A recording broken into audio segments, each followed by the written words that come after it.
Ja, så er vi samlet igen. Det er 11 år og en dag siden vi var her sidst. Vejret var lidt anderledes, men det var en festdag, og de forhåbninger til Jelling og monumenterne og omgivelserne, som dengang kom til udtryk, er blevet opfyldt til fulde. Ja, langt mere end vi tog håb på. Nyhedens interesse for huset, Kongernes Jelling og udstillingerne var stor, nærmest overvældende. Men kun i de første år, publikum er troløs, og tiden derefter blev lidt mindre morsom. Nationalmuseet trådte til og kunne styrke stedet med særudstillinger, som trak til gæster til igen. Og men ufrivilligt blev en af disse udstillinger objekt for et tyveri, der i sin tragikomiske helhed ville have været en sag for Olsen-bandens forfattere. Men på denne og andre måder var der en voksende opmærksomhed omkring Jelling igen, som førte til, at Bikubenfondens indsats med økonomisk støtte til udgravningerne i og omkring kirkegården og i Jelling. Disse udgravninger må siges at have været en stor succes, ikke hvad genstandsfund angår. Det er der ikke meget af, men hvad vores forståelse for højene og for selve de store anlæg, der knytter sig til højene. Der er stadigvæk mange udestående spørgsmål, men man er på rette vej. Alle disse hændelser og alt den fra tidlige tider opsamlede viden er nu grundlaget for de store ændringer, der er i gang i bybilledet i Jelling, og som også vil omfatte huset Kongernes Jelling. Men lad os gå et helt andet sted hen, til Ribe. På Ribe Domkirkes sydside er der et stort relief, der i daglig tale hedder trekantsreliefet. Det stammer fra 1200-tallet, og indmuret under det er det største romanske relief, vi kender i Danmark. Hele indgangspartiet, der omfatter flere andre elementer end de her nævnte, er et spændende og egentlig meget lidt udforsket monument.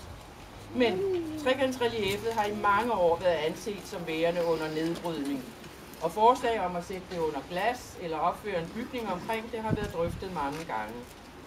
For at få hold på de mange idéer og få en forståelse af, hvordan trekantsreliefet egentlig havde det, fik daværende forskningsleder på Nationalmuseet, Per Christian Madsen, der nu er direktør for Nationalmuseet, en bevilling fra Willochfonden til at gennemføre en række målinger og i samråd med forskere fra en række lande foretage undersøgelser af reliefet.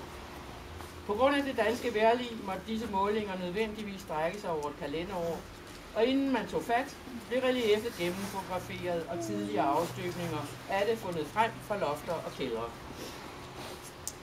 De indledende videnskabelige seminarer og de efterfølgende målinger blev gennemført i 2005-6 og bragte ret uventet det resultat, at trekantsreliefet havde det egentlig rigtig udmærket.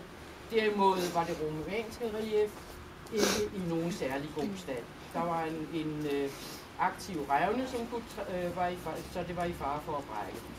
Det blev heldigvis stabiliseret, og de videre planer for pladshoveddøren og området omkring domkirken er nu på vej til at blive realiseret. Meget naturligt gik tankerne under arbejdet med trekantsreliefet i Ribe her til Jelling og runestenene. Det bevilgede måleudstyr kunne bruges igen, og det kunne de indvundne erfaringer også. Blandt ældre arkeologer har der i mange år været tanker om, at Jellingestenene egentlig ikke havde det særlig godt. Og selv med de blotte øjne og ikke med særlig stor viden, kunne man godt se, at den lille sten, Tyresten, havde det rigtig slemt. Så begyndte de tilbundsgående analyser i 2006, og der udkom en rapport, som var en ren gyser. Såvel den lille som den store runesten var meget tæt på at forvandles til en bunke grus, og ingen kunne sige, hvornår uheldet ville indtræffe. Det på trods var der ret mange, der skulle tages i ned. Så det er først i dag, at vi kan sige, at Danmarks fornemmeste mindesmærke kan bevares for eftertiden på en smuk og værdig måde. For Willumfonden og Willochfonden har det været både med stolthed og glæde, at man gennem store bevillinger til huset Kongernes Jelling, såvel det, der blev indviet den 3. december år 2000, som det, der skal til at ændres nu har kunnet bidrage til formidlingen af Jelling-monumenterne.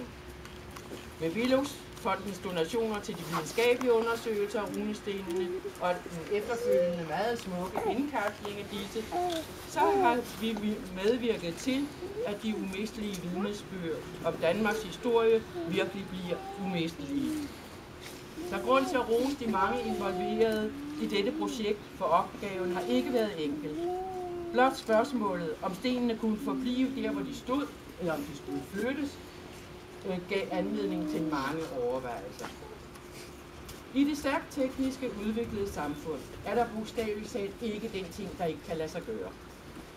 Vi kan lave kæmpe konstruktioner, landskabsændringer eller kolossale bygningsværker. Alt kan lade sig gøre, og rigtig meget bliver gjort, fordi det kan lade sig gøre, og til tider måske uden den helt store forståelse for, hvad der gik forud. Maskiner ælter og skubber og fjerner alle spor, så det nære landskab omkring vores større byer fuldstændig ændrer karakter og underkastes den netop herskende mode inden for landskabsmodulering. Tilsvarende med vores nybygninger, hvor glas, stål og beton helt fortrænger det naturlige lokale materiale leret, som siden middelalderen har udgjort hovedbestanddelene i vores huse og hjem. Denne bygningstradition er vi tæt på helt at forkaste, og i dette også kaste vrag på den ældre bygningsmasse, der allerede findes. Ombygninger, totale ændringer eller blot fjernelse af det gamle skidt, der står i vejen for udviklingen og ikke er til nogen nytte, sker med foruroligende hast. Det kunne være, at man skulle betragte nytteværdien af vores fysiske kulturarv på land og by på en helt anden måde. Gennem en intelligent forvaltning af denne, ville disse udtryk for en kulturel egenart kunne blive fundament for fremtidens indtjening. Der er mange røster fremme om, at Danmark på længere sigt ikke kan leve af produktion, og hvad så? Ja, iværksætteri, opfindelser, nicher bliver foreslået, men hvorfor ikke også kulturformidling? Velbevarede oldtidsgrave, romanske kirker, murstensbyggeri fra middelalderen og frem, byer som Ribe, Faaborg og mange andre. Eller næsten velbevarede, for udviklingen er voldsom, hård og som sagt ofte meget lidt gennemtænkt. Men i dag skal vi sige tillykke til Jelling med, at vi nu ved, at runestenene er sikret på en måde, der udgiver op til alle kvalitetskrav, og som man således kan byde alle besøgende velkomne til en helt enestående oplevelse. Tak.